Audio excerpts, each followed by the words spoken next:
Itayo ang lahat para sa ating panalangin. Pinipiling ubas, paunaan ang ating panalangin.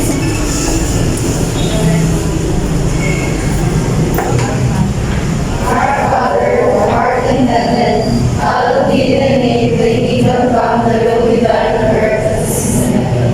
Give us this day our daily bread, and forgive us our trespasses, as we forgive those who trespass against us. And lead us not into temptation, but deliver us from evil. Amen. For us Bago kayo umupo, ay pakiayos ng inyong mga upuan at pulutin ng mga basurang nakakalat.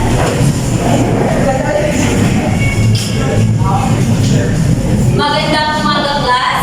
Magandang umaga po, ma'am. Bago tayo magsimula, ay nais ko munang ipakilala ang aking sarili.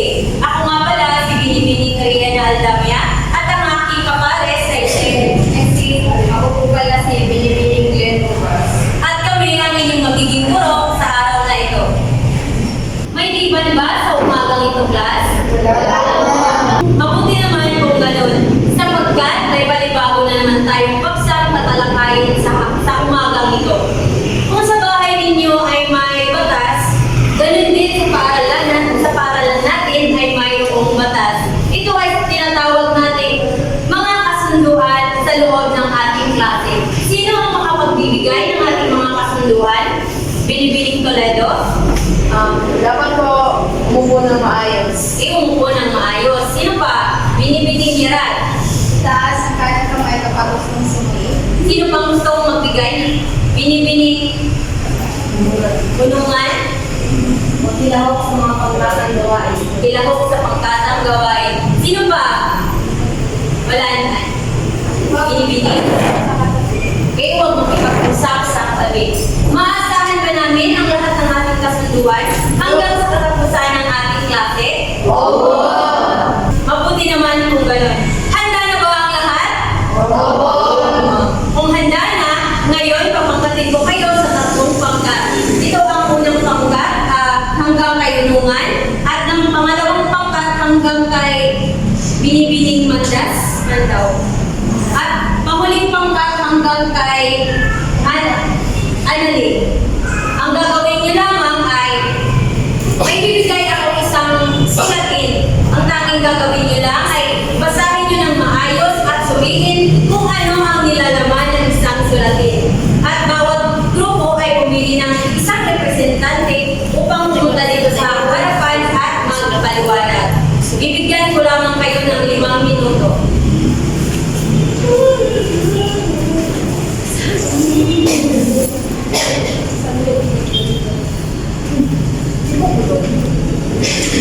Tapos na ang 5 minuto at bawat representante ay pumunta dito sa harapan. Ang unang magrepresenta ay ang unang pangkat.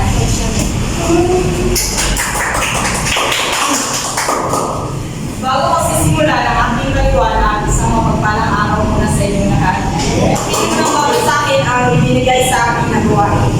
Ang aking talambuhay. Ako si Isaac Clarence E. Anunciacion. Ipinanganak noong Marso 21, 2006 sa Manila. Ako ang pinakabata sa aming dalawang magkapatid. Ang aking mga magulang ay sina Ferdinand Andron F. Anunciacion at si Christine M. Evaristo. Laki ako sa katamtamang pamilya.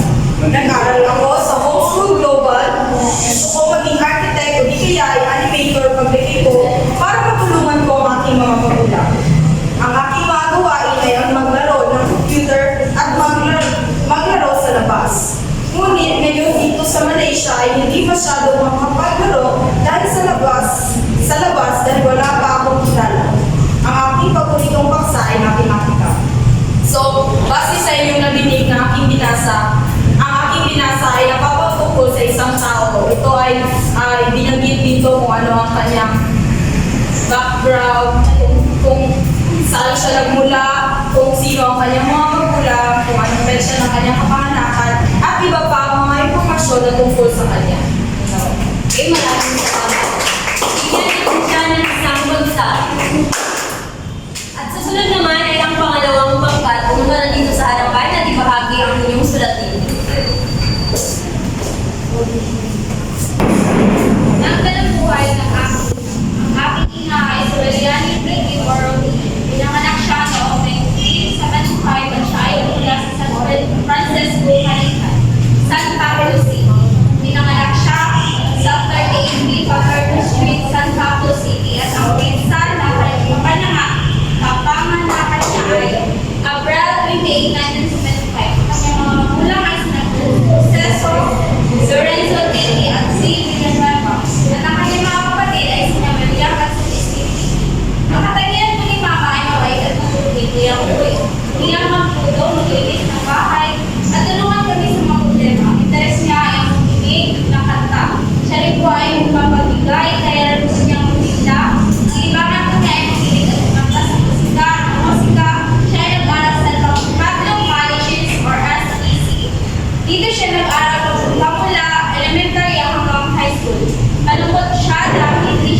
Jose Ocasio Rizal ay ang pambansang bayani ng Pilipinas. Siya ay sinilang sa Calamba, Laguna noong Hunyo 1861. Ang kanyang mga magulang ay sina Ginoong Francisco Mercado at Inang Teodora Alonso. Nakapagtapos siya ng bachelor sa Agham sa Ateneo de Manila noong Marso 23, ika-1876 na may mataas na karangalan. Noong 1877, pinagpatuloy niya ang kanyang pag-aaral sa Universidad ng Santo Tomas at Universidad Central de Madrid hanggang sa matapos niya ng sabay ang medisina at filosofiya noong 1885. Natuto rin siyang bumasa at sumulat ng iba't ibang wika kabilang na ang Latin at Griego. At nakapagtapos siya ng kanyang masteral sa Paris at Heidelberg. Ang kanyang dalawang nobela na pinagtatang No Limitangere at El Filibusterismo naglalahad ng mga pang-aabuso ng mga Fraile sa mga Pilipino at mga katiwalian sa pamahalaan ng Kastila. Noong Hunyo 1892 ay umuwi siya ng Pilipinas at itinatag niya ang samahang La Liga Filipina. Ang layunin ng samahang ito ay ang pagkakaisa ng mga Pilipino at may paguyod ang pag-unlad ng komersyo, industriya at agrikultura. Noong Hunyo 1892 ay umuwi ng Pilipinas si Dr. Jose Rizal. Nagtatag siya ng samahan na tinawag na La Liga Filipina. Ang layunin ito ay patungkol sa buhay ni Rizal kung saan siya ay pinanganak, kung kailan siya ay pinanganak, at ang pangalan ng kanyang mga magulang, at kung ano ang mga akda na kanyang nagawa, gaya na lamang ng No Limitangere at El Filibusterismo. At ang kanyang sinalihan nila samahan na pinamagatang La Liga Filipina. Maraming salamat din. Batay sa inyong mga kasagutan o inyong naobserbahan sa aking ipinakitang sulatin, may pagnayan kaya ito sa aking paksang tatalakayin, Binibining Toledo? Opo, tingin ko po ang paksang tatalakayin po natin sa umaga ito ay patungkol sa talambuhay. Okay, tumpak. Bigyan natin siya ng dalawang bagsak. Ang bagsak ating tatalakayin ngayon ay tungkol sa talambuhay. Ngunit bago yan ay maaari niyo bang basahin ng sabay-sabay ang ating mga layunin? Layunin. Sa pagpasaan ng leksyon, ang mga mag-aaral ay naasahan na paunawa sa kahulugan ng talambuhay at uri ng talambuhay. Nakapagpapahagi ng sariling salubin sa paksang tinalakay at nakagawa ng talambuhay hinggil sa paksang napili. Okay. So, sinong may ideya kung ano ang talambuhay? Lahat na ba dito ay nakagawa na ng talambuhay? May ideya ba kayo kung ano ang talambuhay? Binibining Jessica? Ang talambuhay ay isang uri ng sulatin kung saan ang lahat ng mga impormasyon patungkol sa isang tao ay nakalagay doon sa isang sulatan. Okay, ito pa. So, ang talambuhay ay isang anyo ng palitikan kung saan nagsasaad ng kwento ng isang tao na maaaring patay na o buhay pa. Ito ay nagmula sa Grego na utos ng ibig sabihin ay sarili at bios naman ng ibig sabihin ay buhay. So, sa madaling salita, ito ay naglalahad ng mga dito nakatala ang mga impormasyon o mga ganap sa buhay ng isang tao mula sa kanyang pagsilang sa kung sino siya at kung ano ang estado niya sa buhay o kung ano ang narating niya sa buhay. Naunawaan ba, class? Opo. Di ba sabi niyo kanina nakagawa na kayo ng isang talambuhay? So ano nga ang anong unang inilagay sa talambuhay? O ano ang unang isusulat? Una? Pangalan. Pangalawa?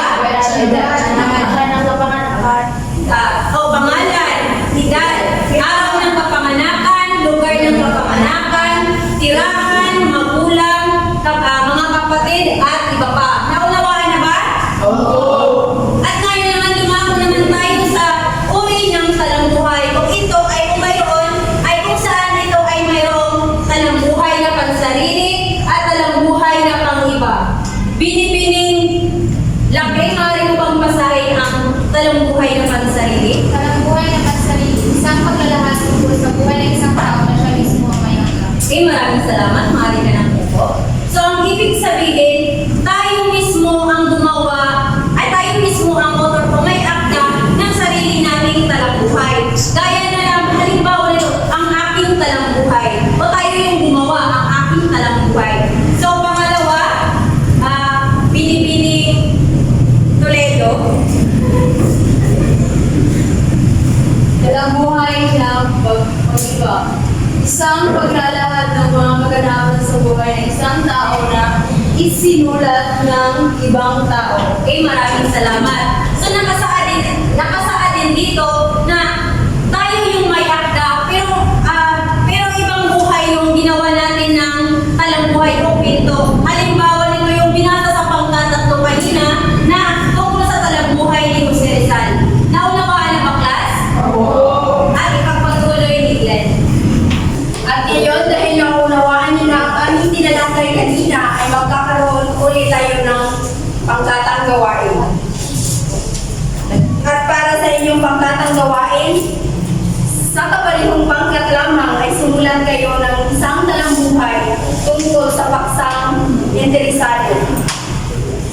Sa isang buong papel ay sumulat kayo ng isang talambuhay tungkol sa paksang napili. Bibigyan ko lamang kayo ng 10 minuto. At bago yan, basahin muna natin ang pamantayan ng sabay-sabay. Rubric sa marka. Mga pamantayan. Nakapagbibigay ng seryoso sa mga mabasa ang lihang kaluluhan.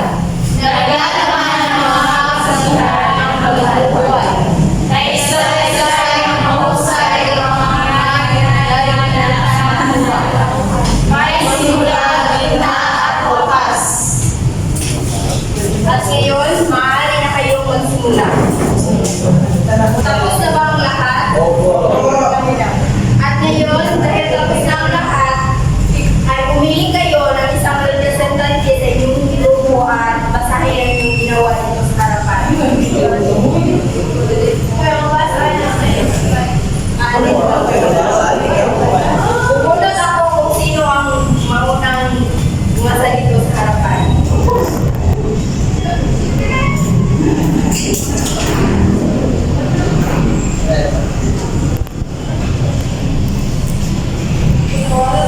Ang unang bumasa dito sa harapan ay ang pangkatatlo.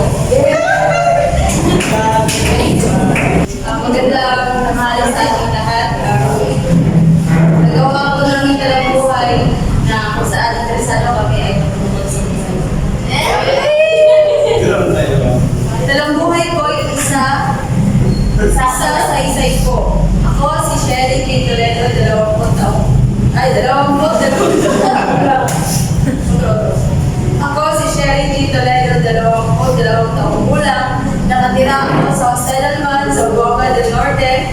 Ipinanganak noong Nobyembre 6, 2001 sa lugar ng Hostelman sa Buanga del Norte. Ang aking mga magulang ay sina Edmond T. Toledo at Tommy T. Toledo.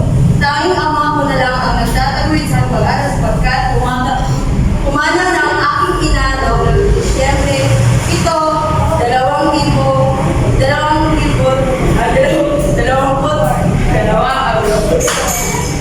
2022 sa sakit na breast cancer. Ako ngayon ay kasalukuyang kumuha sa kursong Bachelor ng Sekundarya na Edukasyon na nagpapadaluhasa sa Pilipino. Ako ay may paboritong aso na ang pangalan ay Gengen. At ang paborito ko namang kulay ay aswal, dilaw, pula at puti dahil mahal ko ang aking bansa. At paborito ko namang kainin ang hotdog at isaw dahil ito ay paborito ko namang kainin ang hotdog at isaw dahil ito madalas na inihanin ng aking mahal sa buhay. Ang organisasyong aking sinalihan ay ang Siliklaw, kung saan stress-free minsan at puno ng tawanan. Nagtatagawin ito ng karunungan, kabaitan at kaginhawaan. Nakasama kahit sa baklay at isang tao.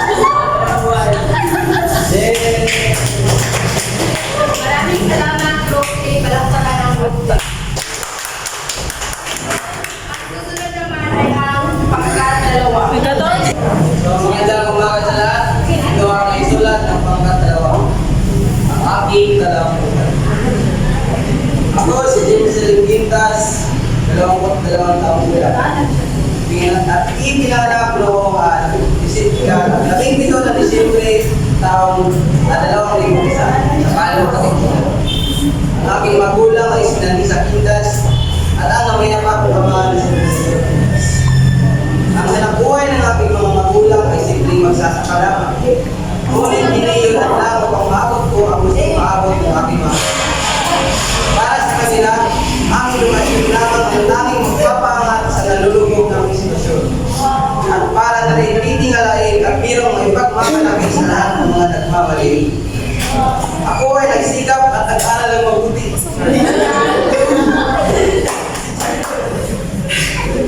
Sa ngayon, ako ay nasa 3 taon na sa kolehiyo sa kursong Bachelor of Secondary. Patuloy pa rin sa paglipat kahit minsan ay napapagod na ako ng pagpap. At laging tatandaan na ang lahat ng at sa wakas, ay lagi natin tatandaan na ang lahat ng kasagutan nasa itaas.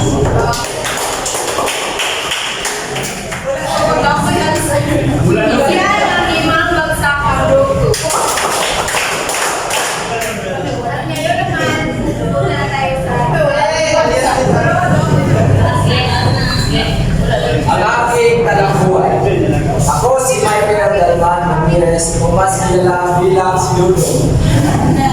Nasa 21 taong gulang ating pinanganak noong Nobyembre 5, 2002. Ang aking mga magulang ay sina Paulina at Paulina. Ang kanilang pagmamahalan ay nagbunga kaya ang aking unang nasaksihan ang kagandahan ng mundo sa Zamboanga City. Ako ang pinakabunso sa pamilya at mayroon akong 4 na kapatid na babae na si Karen, Gloria, Jake at Jessa. Simple lamang ang aming pamumuhay at payapa. Noong ako'y 18 taong gulang, noong panahon ng lumalagasa ang kuryosidad at pagdadalos-dalos ng mga aksyon, nangyari ang isang bagay na tuluyang bumago sa aking buhay. Nakilala ko si Hazel Carmela at ako'y nabighan ni siya ng kakaibang kagandahan. At hindi ko napigilan ang aking damdamin para sa kanya. Tulad ng aming kuryosidad at kapusukan, isinila ang anghel na pinangalanan namin Maria Monica. Sa mura kong edad, nagkaroon ako ng isang malaking responsibilidad. Ngunit sa kabila nito ay wala akong pinagsisihan. Doble kayo ng aking ginawa upang maitaguyod ko ang aking maliit na pamilya. Sa umaga ay isa akong mag-aaral at sa gabi ako ay isang trabahayan. Sa dami ng mga nangyaring pagsubok sa aking buhay, hindi ko na malayan, na iyon ay nalampasan ko na. Sa dami ng mga pagkakataong naisipan kong sumuko, naalala ko ang aking pamilya. At ang Panginoon na kailangan ay pinaramdam sa akin na ako ay nag-iisa. Kaya ang masasabi ko sa mga kabataan ngayon, lalong-lalo na sa inyo, maging responsable sa lahat ng mga aksyon at desisyon na gagawin sa buhay at siyempre, huwag mawawala ng pag-asa, iwala lang sa Panginoon. maraming salamat. At ngayon ay ating mawastuhan ang inyong isawa.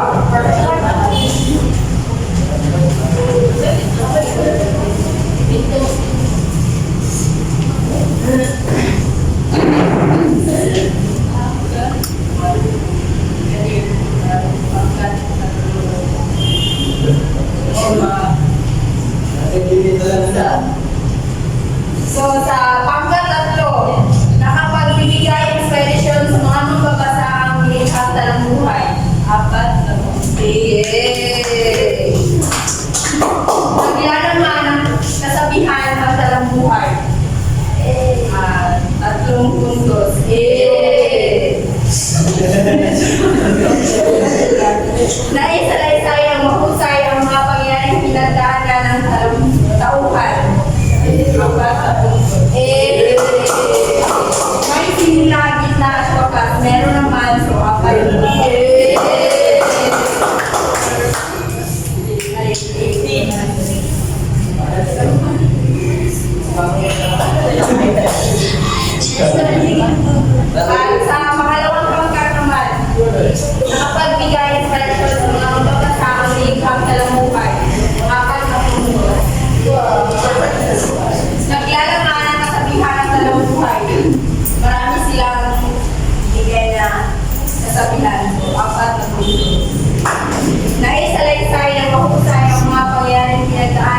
talangkuhan, 4 na punto.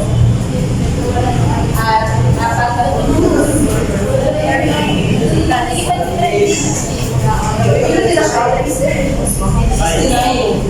At sa unang pangkat, nakapagbigay sa desisyon ng 4 na minutes. Naglalaman ang mga kasabihan ng talangkuhan. Naisalaysay ng mahusay, 4. At 4.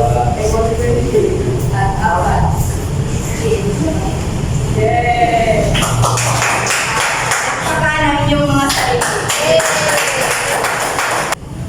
At ngayon, dahil lubos niyo ang naunawaan ang ating ilalakay ay may natanungan ako sa inyo.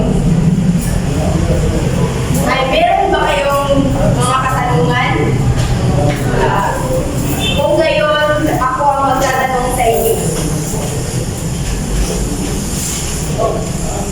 Itaas lamang ang kanang kamay kapag gustong sumagot. Sa pagsulat ng isang sulatin o talangkuhan, bakit kailangan maayos ang pagkakasunod-sunod ng bahagi ng elemento? Sino ang gustong sumagot?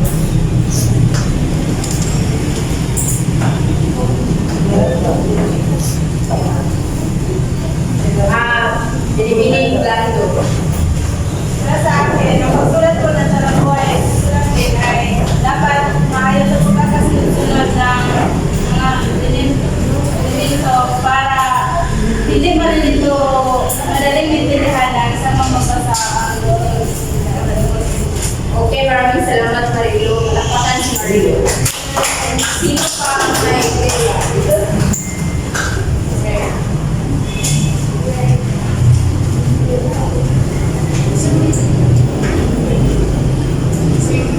Okay, wala na.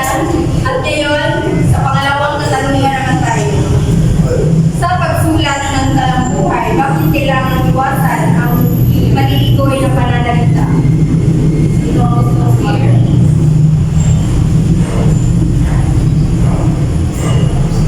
Kung wala po ang tatawag. Chante.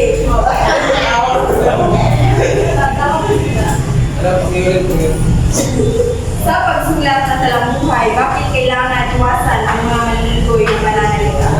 Kailangan ko yan iwasan sa kaya mas magaling yung hindi. Okay, maraming salamat sa atin. Meron ka ba? At sa tingin ko, yung gusto nilang naunawaan talaga ang ating kinalagay. Magkakaroon tayo ng evaluation. Kumuha ng isang 4 na papel para sagutan ang mga tanong. Oh my God! Basahin niyo muna ang panutunan sa Bible. Ayaw ka ng panutunan tayo. Basahin at lumaing mabuti ang pag-uwisa.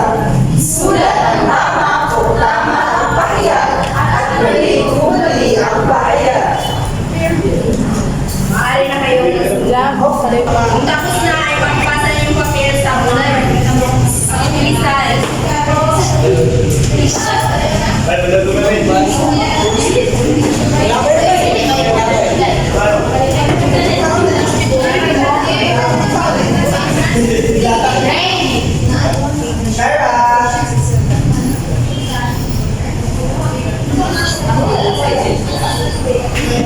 At bago tayo magtatapos sa ating talakayan, may inihan na ako sa napagkakalalin.